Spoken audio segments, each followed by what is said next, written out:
Hola a todos, hoy vamos a hablar de un monstruo, un terrible monstruo llamado inflación y que se come el dinero de tus ahorros si no tienes cuidado.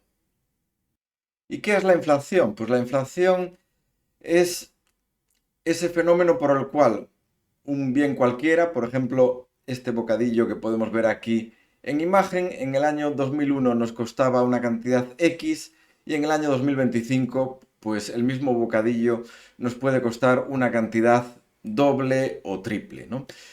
Por tanto, nuestra primera idea de lo que es la inflación es un encarecimiento de los precios. Pero también se puede analizar de otra manera.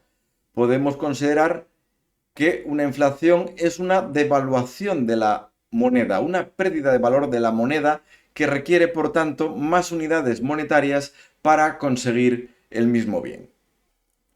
Fijémonos en una peseta del año 1948. Con una peseta en aquel año era posible adquirir una entrada de cine.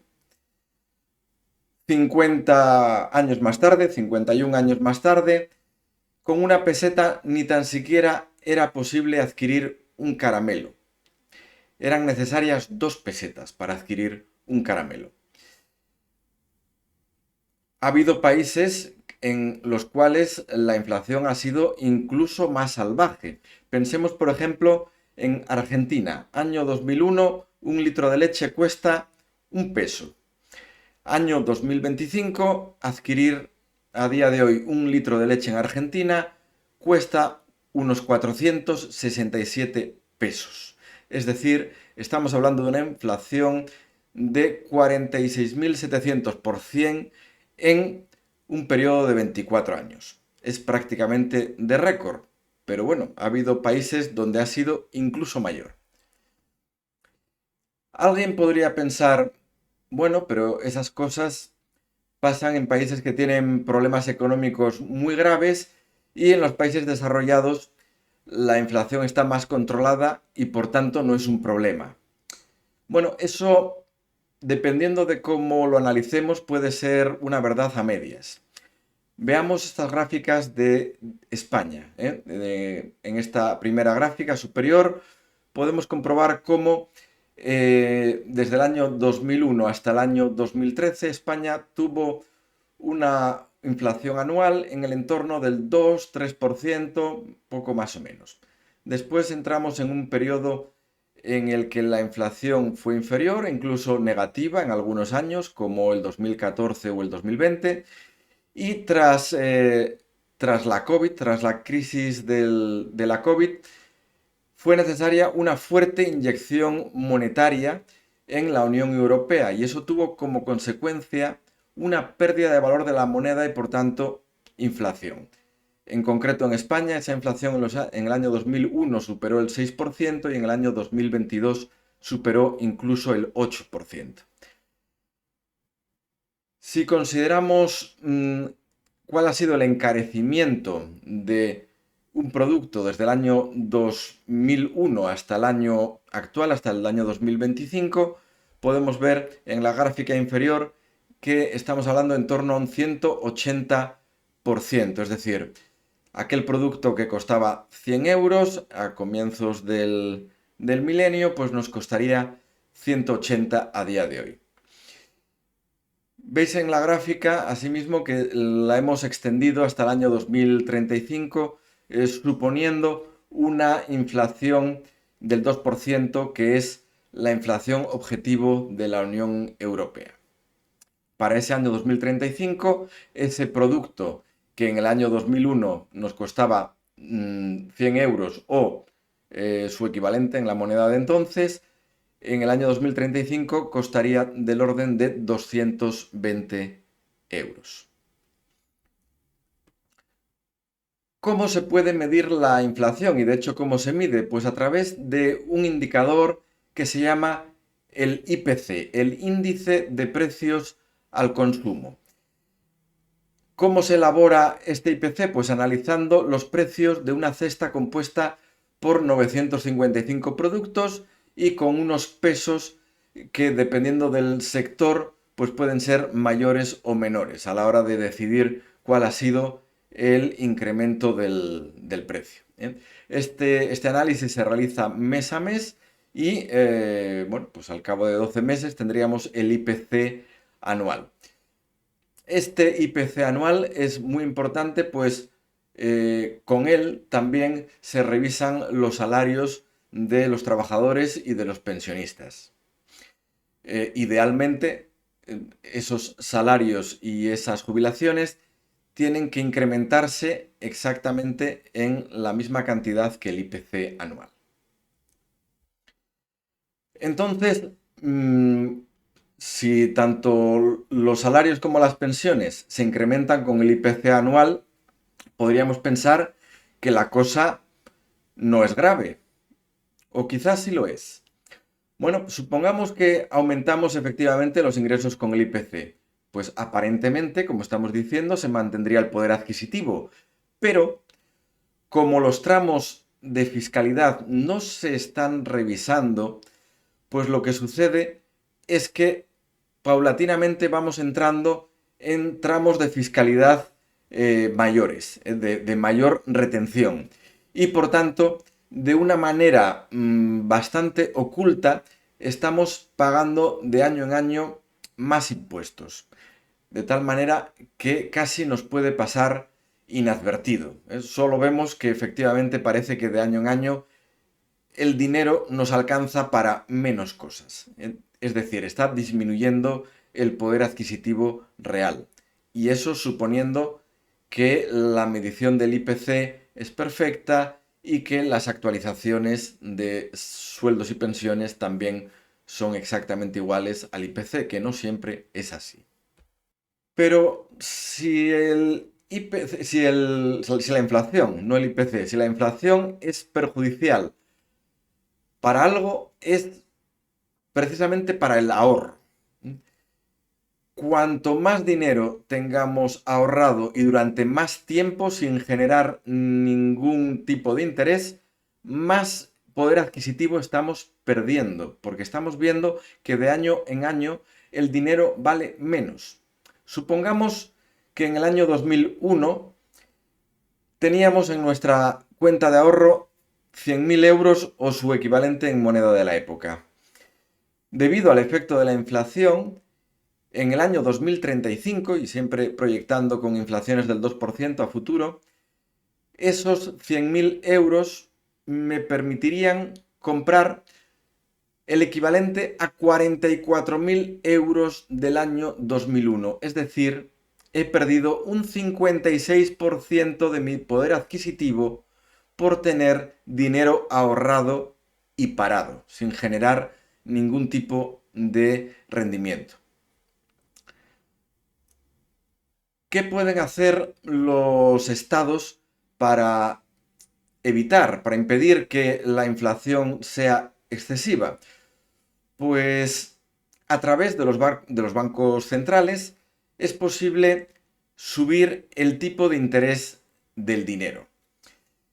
¿Qué significa eso? Pues significa que los ciudadanos y también las empresas van a pedir menos préstamos, porque si hemos subido el interés del dinero, va a costar más esfuerzo devolverlo.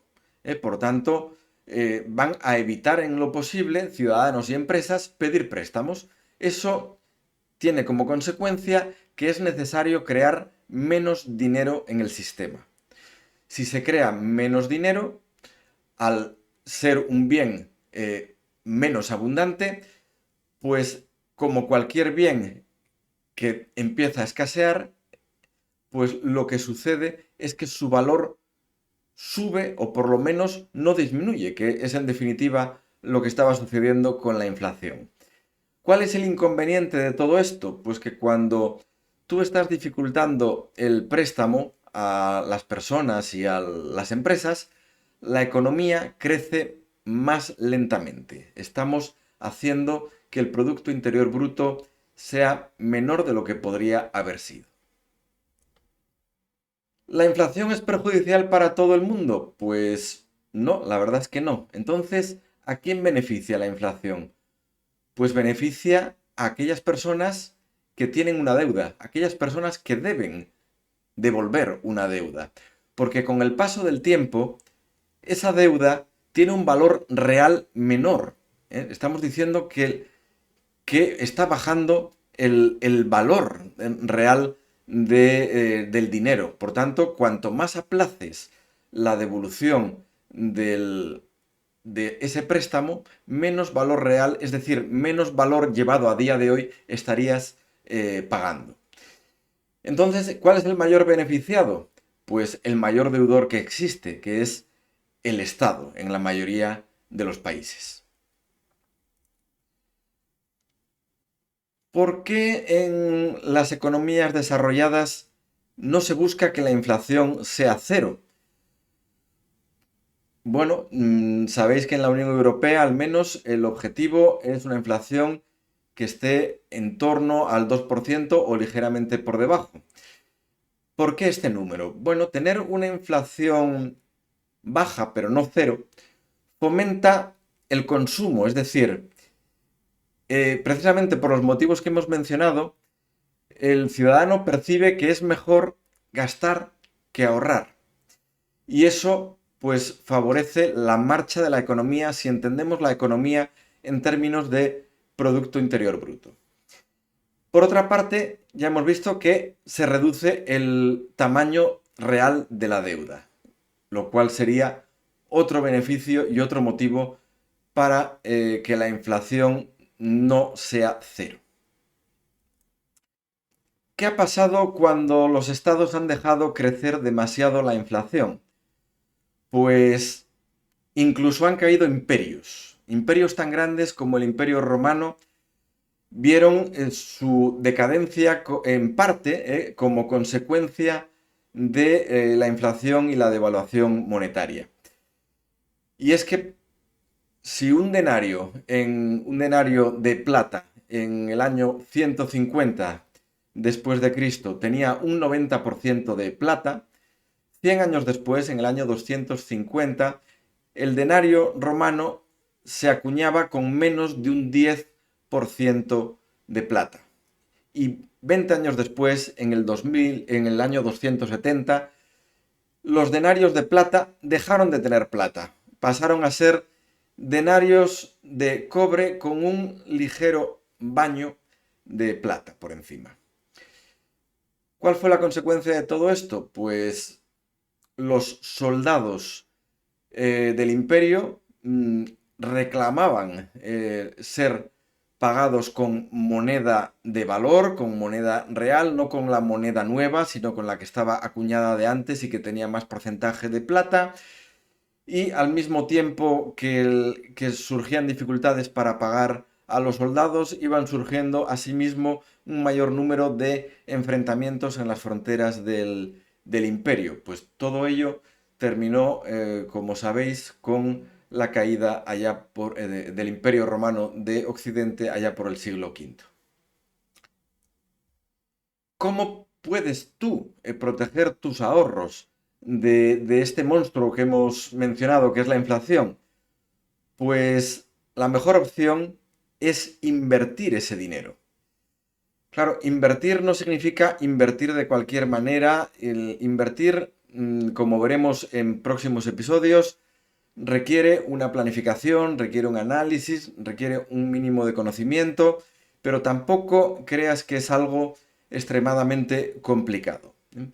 Si tienes interés en aprender más sobre inversión, sobre cómo se pueden analizar las posibles inversiones, sobre qué instrumentos tienes, sobre qué posibilidades de inversión hay, pues te invito a que veas el episodio número 4 de Entiende la Economía, que llegará a ti la semana que viene. Espero que te haya gustado este episodio. Si es así, por favor, dale al like, te lo agradecería mucho. Transmite tus comentarios, incluso tus críticas o sugerencias de cara al futuro, pues pueden servir perfectamente de inspiración para, para nuevos episodios de este podcast. Si de verdad quieres ayudarme mucho con él, entonces te pido que le des al botón de suscripción. Muchas gracias por la atención y hasta el próximo día.